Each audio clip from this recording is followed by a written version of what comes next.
Dobrodošli u još jedan video. Evo nas ispred hale, spremni za isporuku. Po narudžbi urađeni 301 i 601 modeli.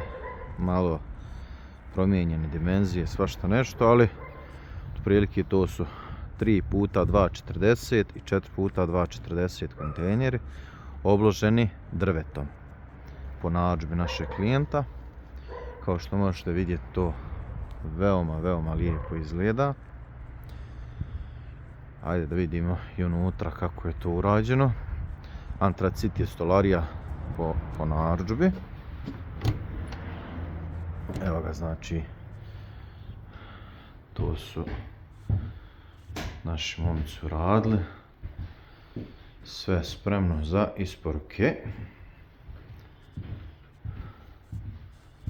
Ovo je model 4x2,40.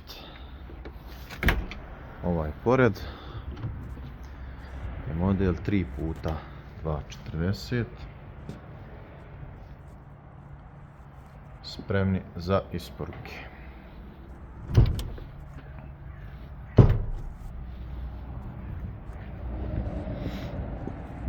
Kako to izgleda.